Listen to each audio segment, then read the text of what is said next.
Hey guys, welcome back to Let's Play Chrono Cross. Last time we got plot dumped and pretty much everything happened.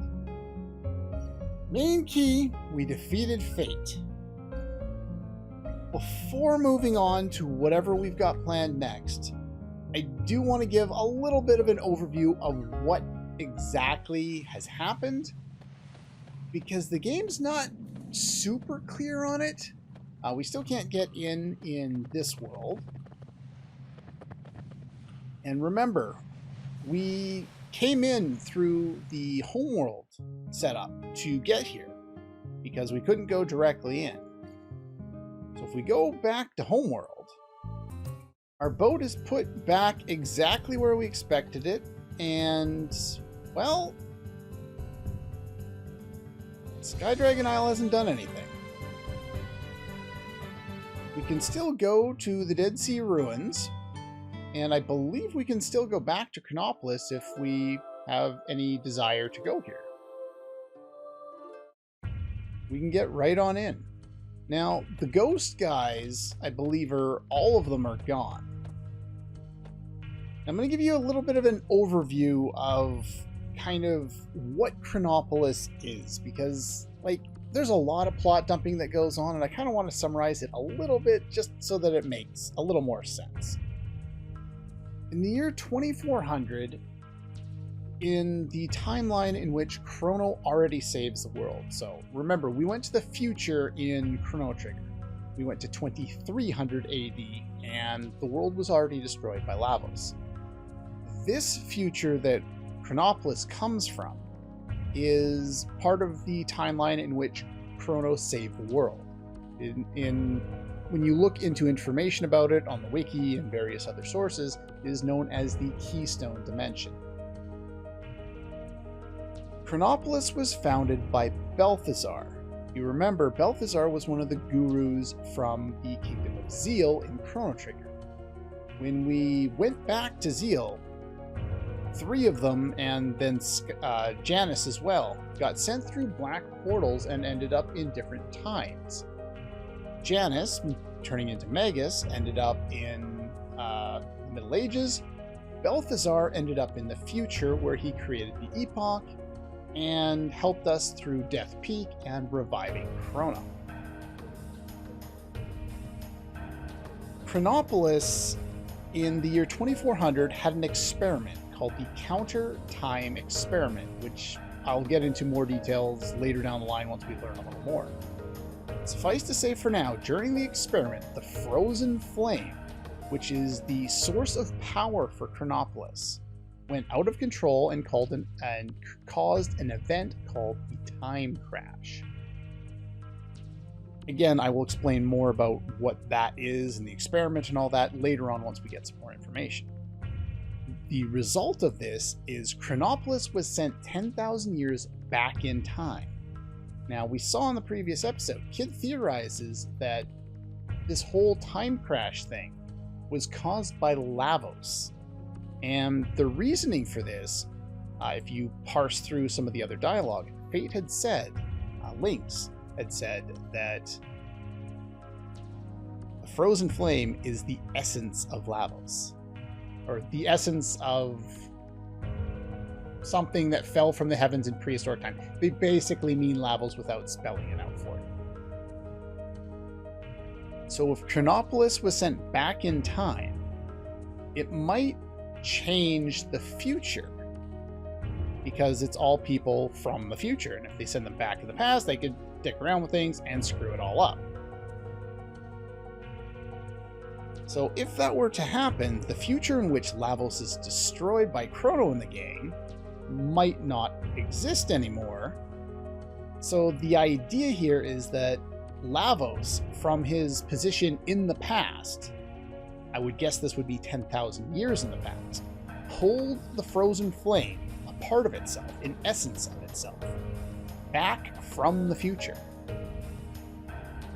And this is what pulled Chronopolis along with it, because Chronopolis was powered by the Frozen Flame. At the same time, Dinopolis, from another timeline in which the reptites ruled the world more in line with nature, also got dragged into the past. Kid theorizes that this might have been done by the planet itself as a countermeasure against Lavos' plan to bring Chronopolis back and screw up the timeline. The dragons are also seeming to have some kind of association with Dinopolis, and considering they are giant lizards, it doesn't really surprise me. They haven't made it clear yet exactly how they are associated with it, but it was stated earlier that Fate used the Frozen Flame, this power source, Fate being this giant computer, to divide and seal the dragons away. Now that the dragons are no longer sealed because, well, we killed Fate, they have joined back together and, based on Terra Tower, are planning their revenge.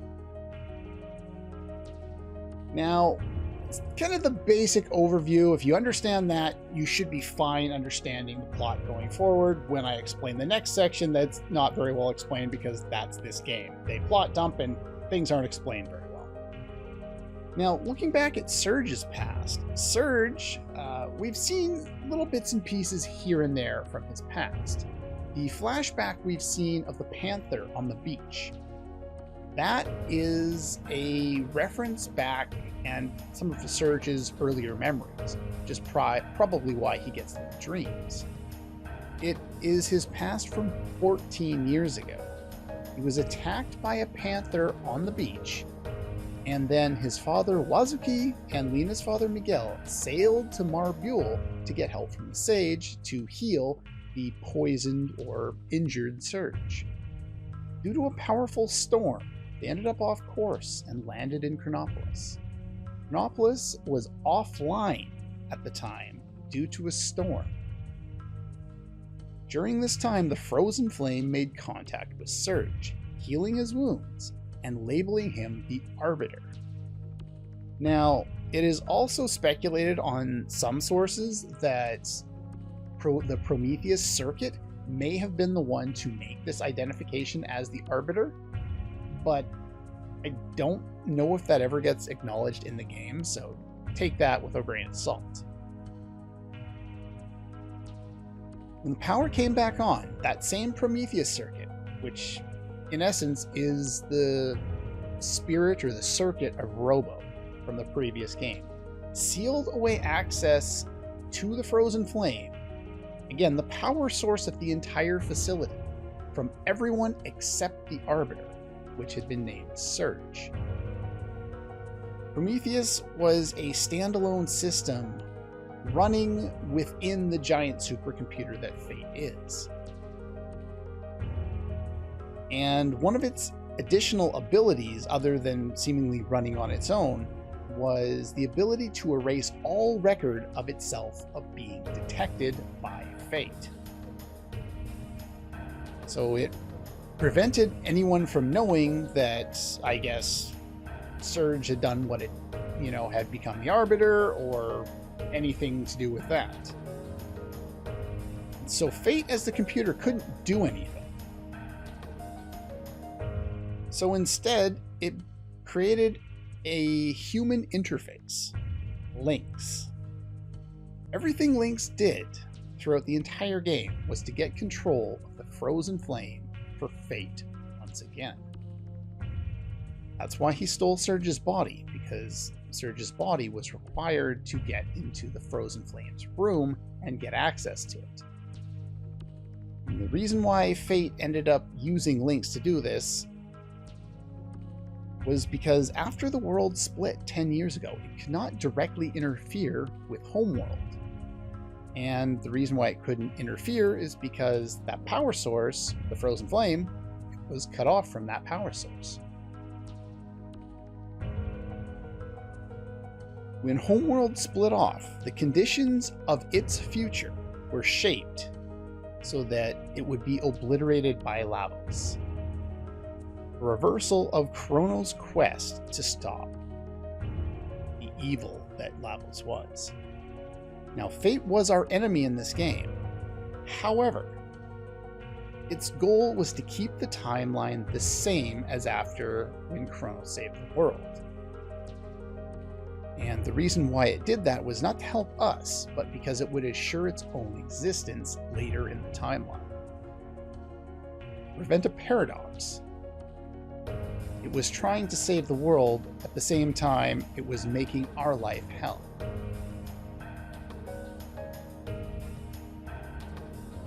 Now, this resulted in Homeworld's Sea of Eden, reflecting the ruined future. In other words, the Dead Sea that we saw when we went in Homeworld the first time.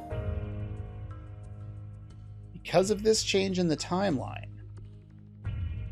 the entire future of the planet was basically null and void. It was annihilated. Chronopolis basically never existed in Homeworld because of this change in the timeline. And all we got was destruction.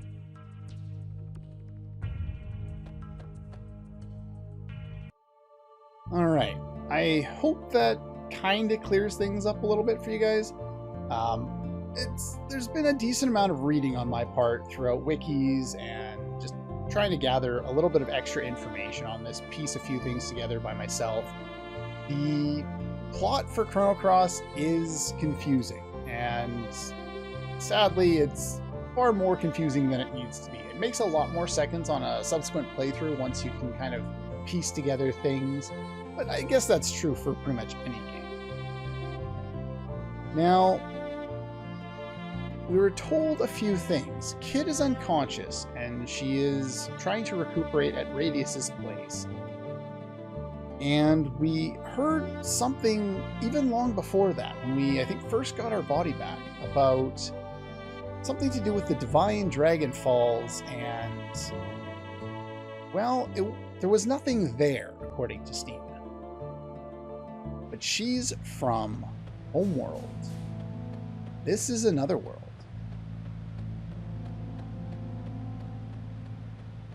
And here, things are a little different.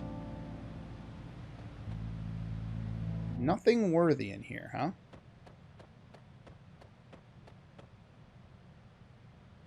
Appears the altar at the back of the cave was made to house the dragon tier.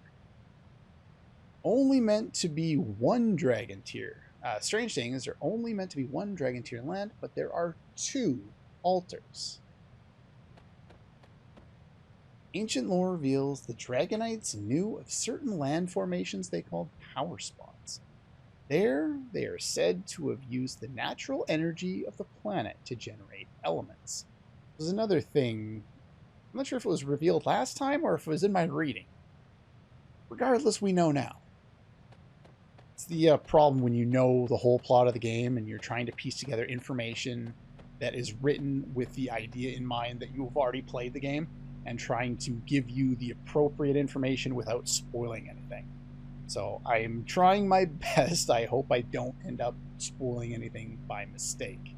I specifically held back information in the explanation that I gave you earlier because there's a lot of spoilery stuff found out before we can make sense of everything. Sacrarium? Never heard that word before. Still exists and is still functional, just as the legends of old said it would be. By utilizing its power, we may be able to create the Chrono Cross. Try placing the 2 pieces of the dragon tier on the stands. It doesn't matter which one goes where, and bringing Stina with you does get you a little bit of extra dialogue, which is why I have brought her.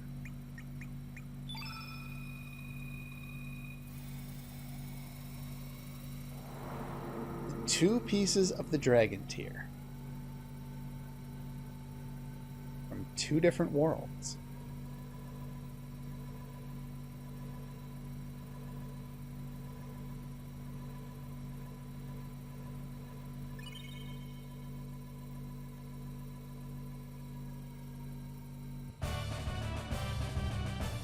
Serge received the Chrono Cross. And, of course, we get an achievement for that.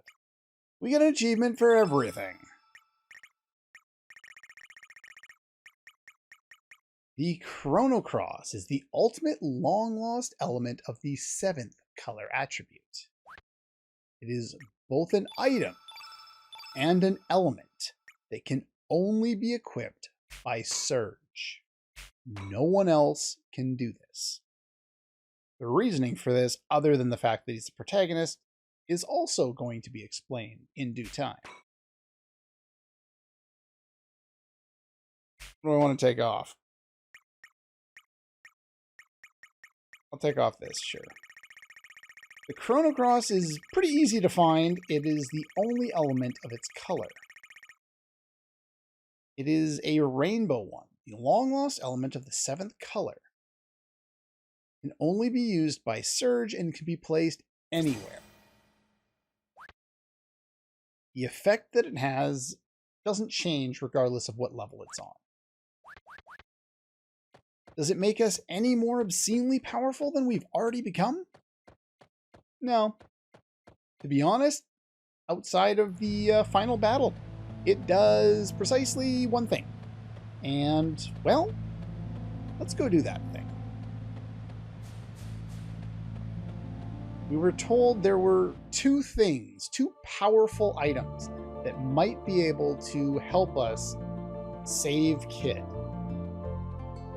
One of them is the Masamune. For some reason, the Iron Lancer doesn't count as a powerful object. Don't know why, but okay, sure. The other was the Dragon Tear. We have 2 broken pieces of the Dragon Tear, now forming the Chrono Cross. Okay, let's try and get the energy back up a little bit. I've been a little somber, a little explanation based instead of being high energy here. So we've basically got our characters all back where they are. We got Prism Mail on Serge. You can also go with the red plate here. That would also help. I have a Poultice Camp equipped. And the other characters don't particularly matter all that much. Just whatever. I'm using them because they're still equipped. And that's pretty much it. Let's go on in here.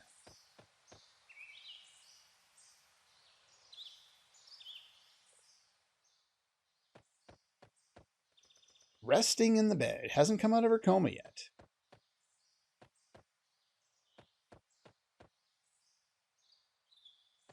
Let's talk to Kid. Wait a minute now. It's the princess. It's who now? Who are you guys talking about? Do you think we should help her? Not our job. Nothing we can help with anyway. Those two are lazy. There was a minor little sound effect there. I have a feeling Doreen smacked one of them, or both. Now, interestingly, they pulled the sister reference earlier when we first got the Masamune, but here they've left it in. Princess is bound by the past, and even we can't bring her back here. See that? It's the time egg? Not in its complete form. Whoa, what are we doing here? Did the girl with the glasses make it? Well, there are lots of people with glasses, but considering this is Chrono Cross and we're talking about characters that seem to know a lot about what's going on, I have a feeling they're talking about Luca.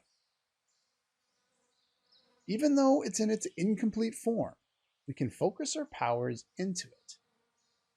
Maybe it'll work.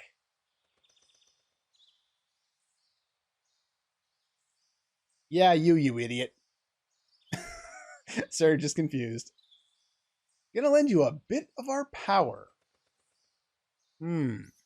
Sending you back to the past. Back to the past and the past where the princess is trapped. You only got one chance. You only get one shot. Take care of the princess.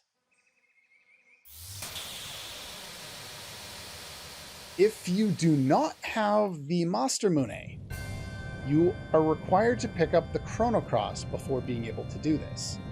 The Chrono Cross is much weaker and only has the power to send Serge. Those of you familiar with Chrono Trigger, which should be everyone watching this video, should recognize this place. Another unique theme, another one of my favorites, and one hell of a callback to my favorite game.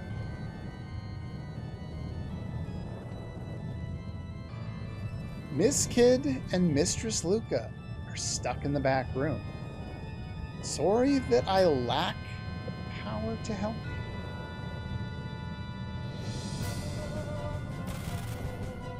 Orgato fizzled out.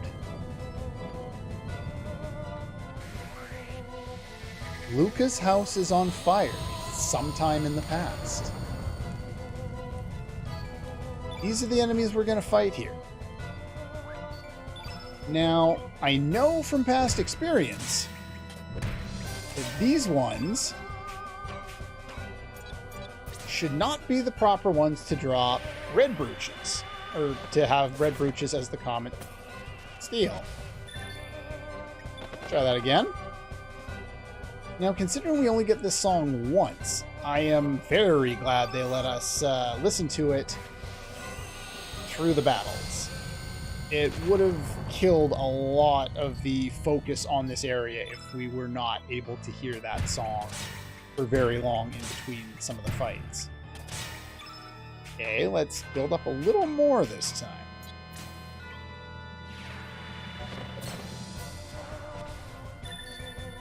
They changed them between versions. I remember getting lots of Inferno drops when I was here before. They changed them between versions. The remaster changes which enemy is here and which one is in Mount Pyre and Homeworld. That explains why I've had issues.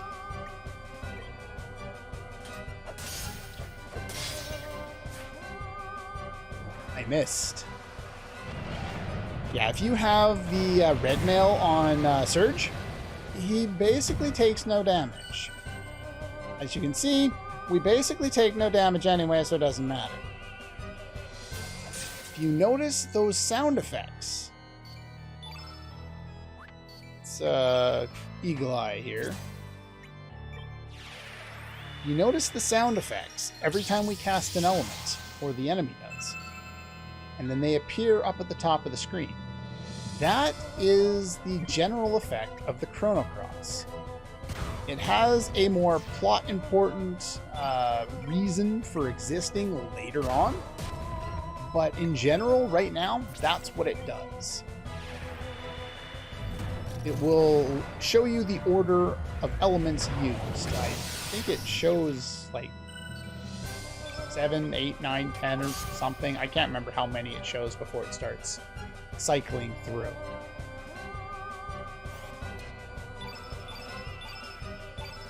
And these ones drop the Donatorite. Yep.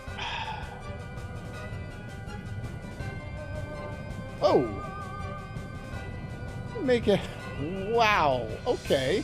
There's still more of us hiding in the rooms. Gotta help them. Anytime one of the kids asks you, you always say yes. Kids are really nice.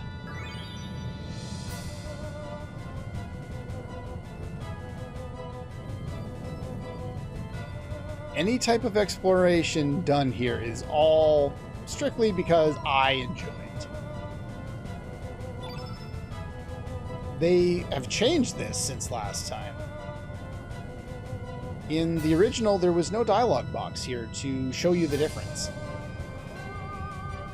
If you remember a certain side quest from back in Chrono Trigger,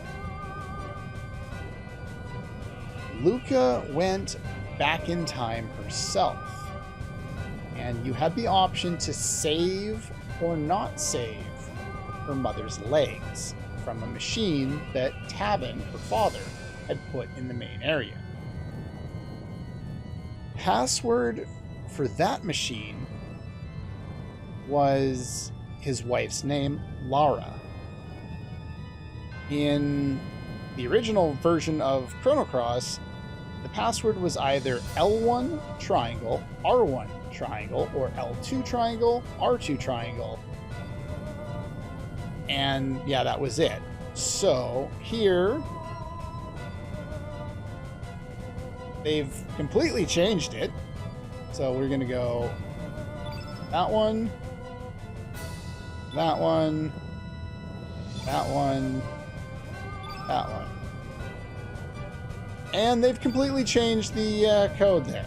Okay, that's fun. Okay, a quick Google later. You can press over.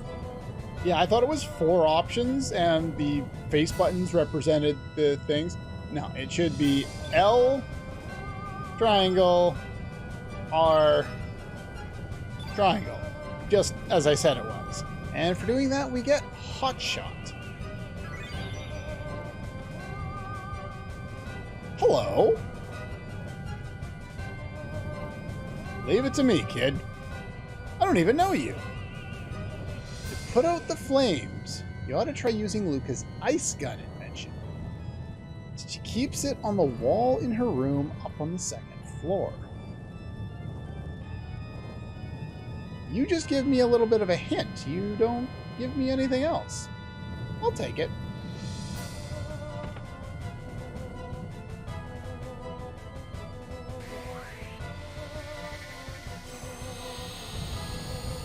Yeah, the enemies here are, I believe, all the same. And if they don't, if you don't miss them, the fight should go the same every time. Serge attacks 3 times, and then Serge uses dash and slash, and the battle ends.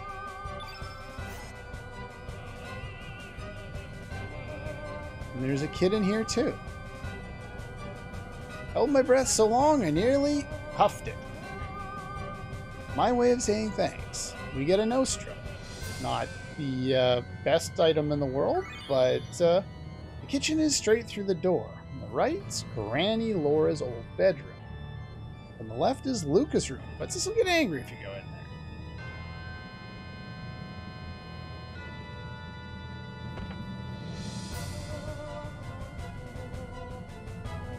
there. Oh, well, we're trapped in here now.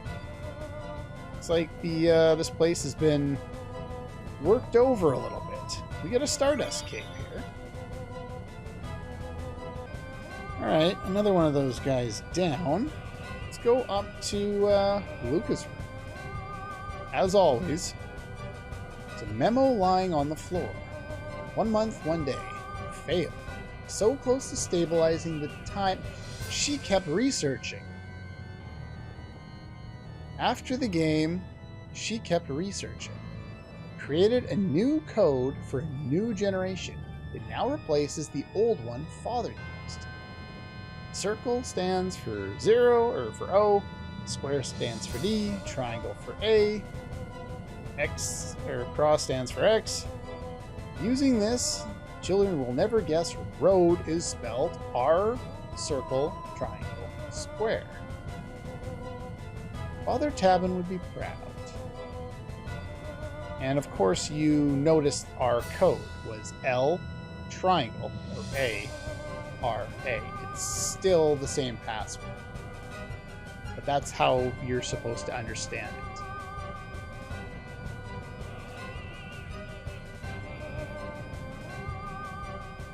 Don't you children ever touch my space capsule.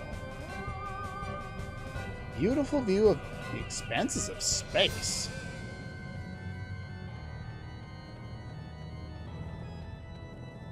Oops.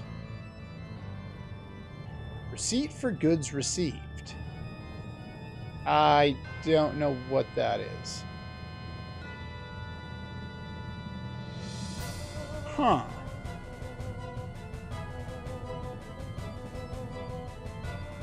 I don't think I've ever found this before.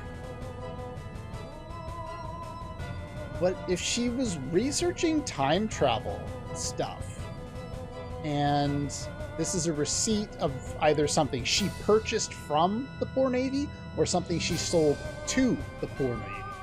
If she sold them something that had something to do with time travel, that could explain how Dalton ended up in Poor. They might have gone searching for someone to help them not be, basically a subservient country.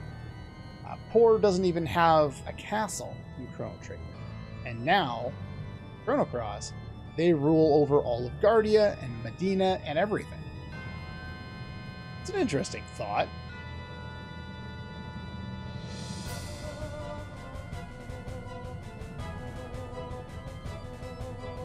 In case of fire, use this ice gun. Not for children under 12 or the mechanically challenged. Very nice.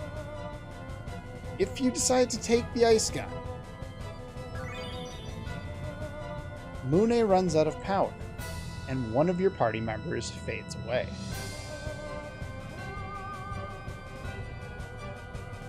Okay, yeah, it's the same one I already read. It's fine.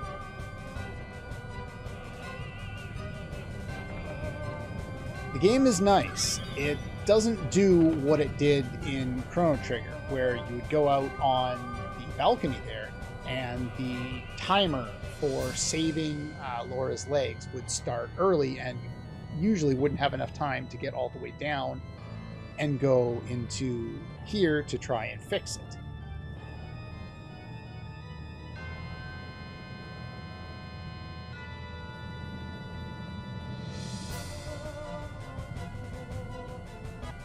We take down one more of those, and a kid pops out from under the bed.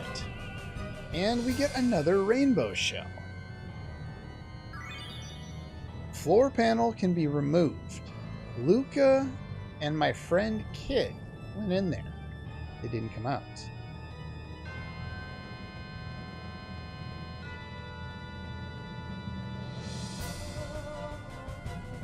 Down here, we fight another one.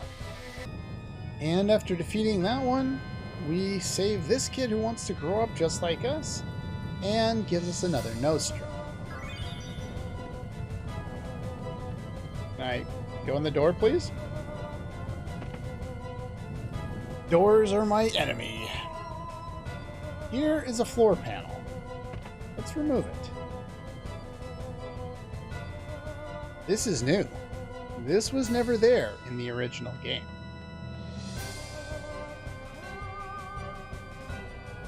And by original, I mean Chrono Trigger. All the strength I have left. We lost another one. Let's take a look at what's on the wall here. Child's drawing hangs here. Robo made the desert green.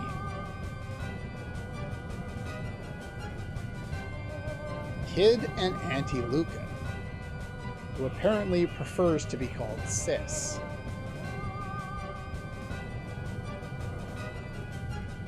Chrono is cool. He absolutely is. Isla's strong.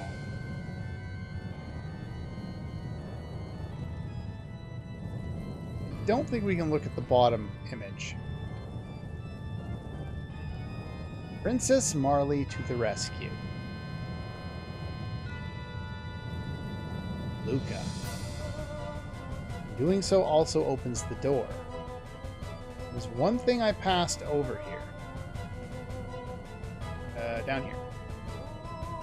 The layout is the same, but this door was never there in Chrono Trigger. This leads to another battle. If you come this direction first, you'll lose a party member here as well. That ice gun. If you approach any of the fire, it can be used to put them out. So yeah, that path doesn't serve to actually do anything.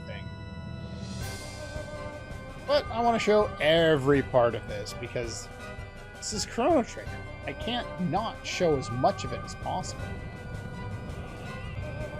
And on this side, everything is blocked off. The only way to get rid of it is that ice gun. if you came here with the Chrono Cross and you pick up the ice gun, as far as I remember, you don't lose anything because you only have the one party member to begin with, and, well, you need Serge in order to finish this. Can I fix that or not? There we go. Yeah, this whole downstairs area was not there when we were here in Chrono Trigger.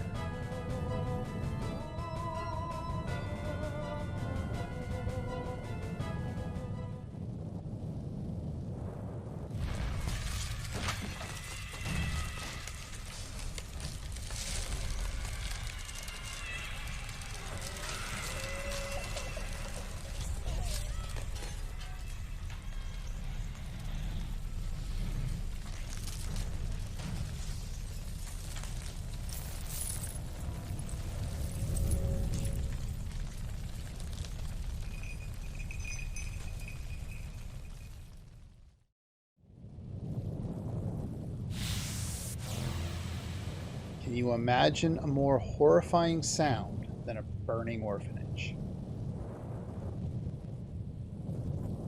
Glasses on the floor.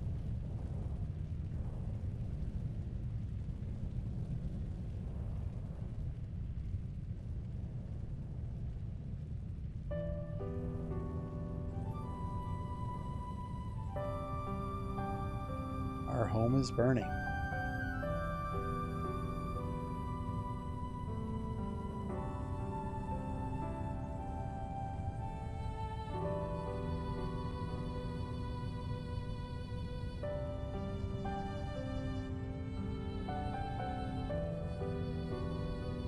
Are you gonna go away too? Or are you gonna leave me? I'm gonna be left all on my own, aren't I?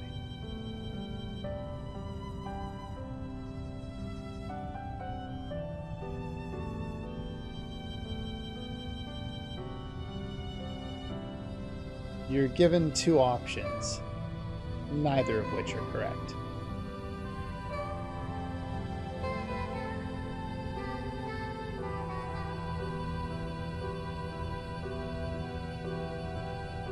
You either tell her the truth and lie. Either way, this is the past.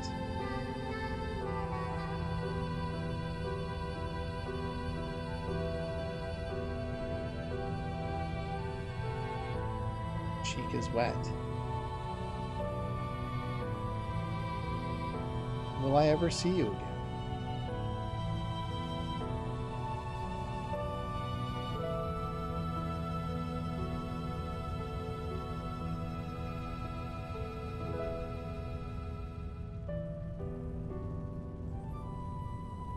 The last of the power fades.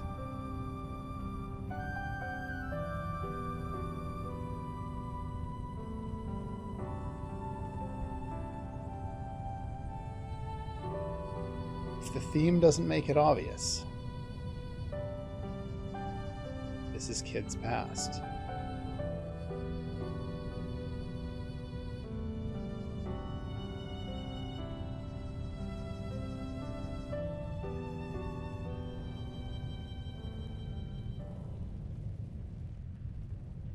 Now you can see why she was so drawn to Serge over the course of the game.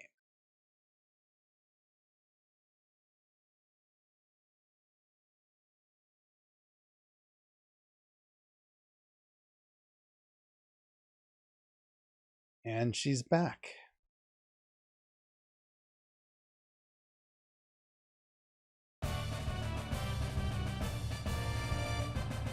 And Kid finally rejoins the party.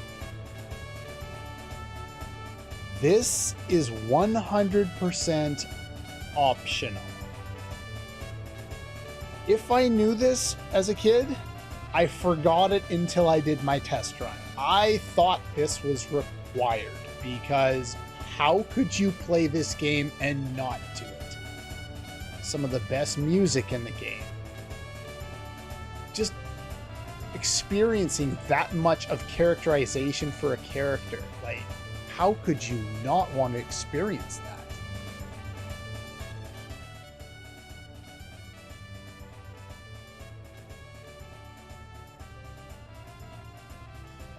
Must be the power of Serge's love. You can kind of see now how their characterization and their relationship is developed. It's kind of makes a little more sense, except for Serge doesn't have the memory of doing this from the start of the game. But it at least explains some aspects of why Kid is interested. Lucia is waiting for you in her lab in Viper Manor. She wanted to give you something. Well, that's an interesting note. No rush. Rest here for the day.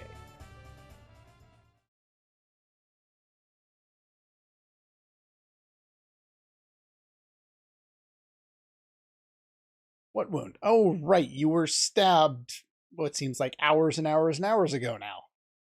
The wound from when we were at Fort Dragonia, the one that Evil Surge inflicted on her. Think stabbed me? What are you talking about? Oh, wait a minute. Not again. I lose my... No. No, you don't do that. I lose my memory sometimes. Whenever I'm in a dangerous situation where I might get hurt, I just seem to disappear. When I come to, I wake up somewhere safe without a single scratch. Bullshit! Non-explanations like this are bullshit. This game has done this most of the frickin' game. They continue to reel bits and pieces, leaving a lot of things unexplained. Then they get a couple lines address it, and it's just, this is dumb. This is dumb. I can't remember. No, this is worse.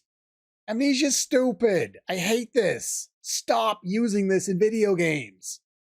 No more Amnesia storylines. It's happened to me plenty of times in the past, so nothing to worry about. It's basically a Deus Ex Machina. It's like, oh yeah, I get stabbed. Oh, I'm fine. Doesn't matter what happens to me, I'm fine. It didn't seem to kick in when you had Hydra Poison, unless it also influences luck. But yeah, it's a pain in the ass. I hate this.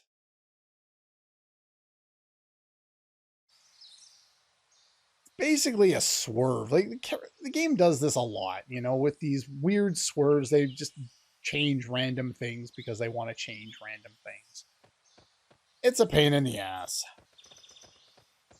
If you did not get the ice breath, you can use the ice gun to do the same thing and recruit Turnip, if you are so inclined to do so and you didn't do the ice breath quest earlier. Teleporter. Kid is back. Kid has a decent magic stat, and a decent physical stat, and all around pretty good stats. She's not Serge, but nobody is.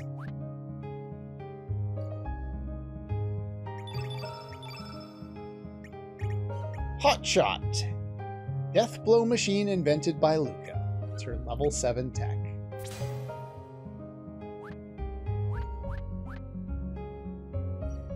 An entirely optional side quest. And we get our final return party member.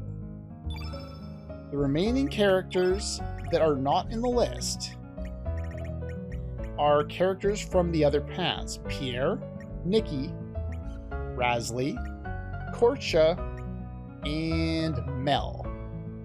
And then over here, we have Harley's location. Harley is not here either.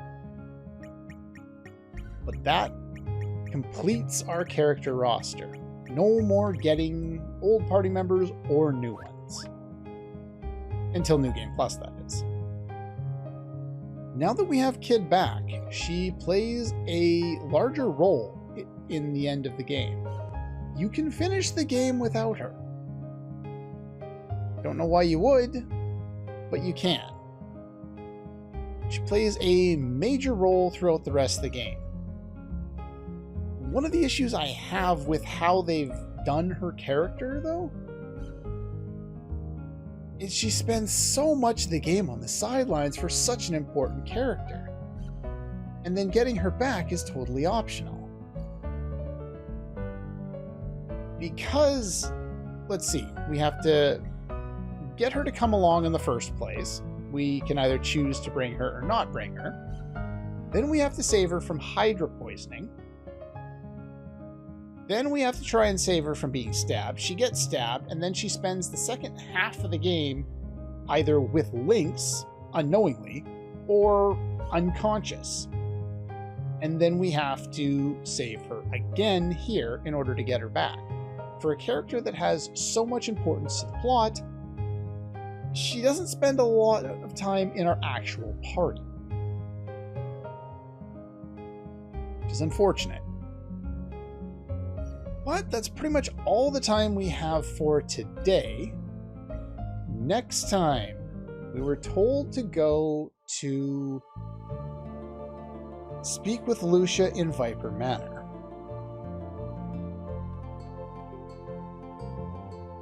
I'm going to go do that next time.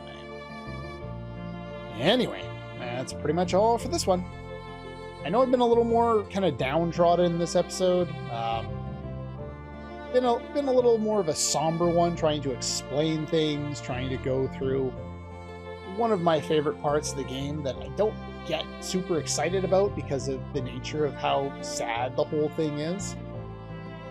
The idea here, if I hadn't mentioned it, is that Lynx and Harley, Harley being Lynx's subordinate, went back to get Luca. The reason they went to get Luca, and the reason why we saw the glasses on the ground, is, well, they kidnapped her. What they were trying to do,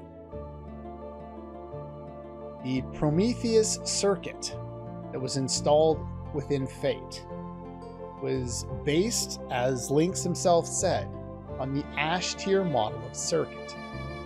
They were trying to get her to remove, presumably, the Prometheus circuit from within Fate, so that they could somehow bypass the block and get access to the Frozen Flame once again. That location in there is known as the Orphanage, Luca's Orphanage. It seems that's where Kid grew up.